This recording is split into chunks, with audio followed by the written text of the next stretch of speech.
Hello, everybody. Welcome to Flashing Arrows, the show where I cook, drink whiskey, and talk psychology. So I just finished putting the dough. Made the dough and put it in the fridge to rest. Homemade Cheez-Its. And this is such a thing that I do where, like, I don't really love Cheez-Its. Don't go out of my way to get them and all, but I found a random recipe and I'm like, interesting to try. The people I care about like Cheez-Its, so I will give it. But I do that all the time where I'll cook things I don't even really like that much. But anyway, I was thinking about, and I wanted to share this with you. So I was thinking about couples therapy. And I had a lovely lunch consultation with another couples therapist at the office, and was thinking about romantic love and reading and learning more about that. But this concept just came to me as I was thinking about this couple that I used to work with. A lot of people will come to couples therapy, and this is actually why I have these new tattoos on my hand. But people will come to couples therapy and they will sit down and they'll play a game called Jury. If you've never heard of it, there's a really cool book about transactional analysis. It's called Games People Play, and it's really simple and straightforward about the games people play and socially. And so this one where they did Jury. And Jury is... they sit down and say, tell her she's wrong. And she sits down and says, no, tell him he's wrong. And I get to be the judge, jury, and executioner for whatever problems they have in their relationship. And so the Gottman method that I really like just gets people to turn towards each other and here's the conversation you need to have. And so I always tell people, like, if you want to golf like Tiger Woods, like, here's what his backswing looks like. And like, if you want to relate like master couples, like, here's what they do. They have a lot of repairs. There's more turning towards. And so, it's the work you have to do in couples therapy is in real time. Say, nope, stop. I heard some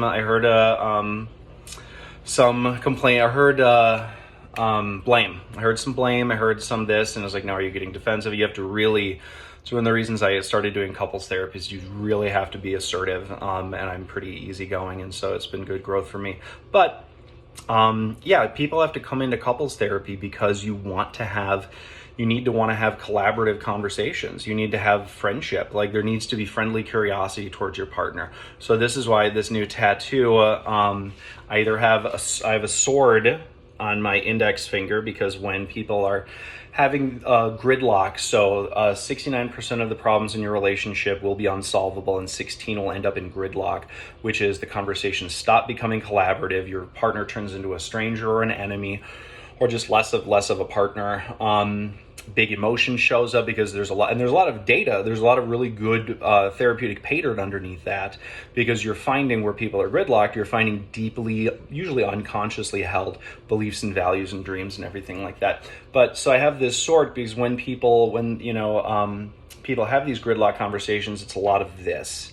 And the swords only destroy. Swords only cut. It's discriminatory.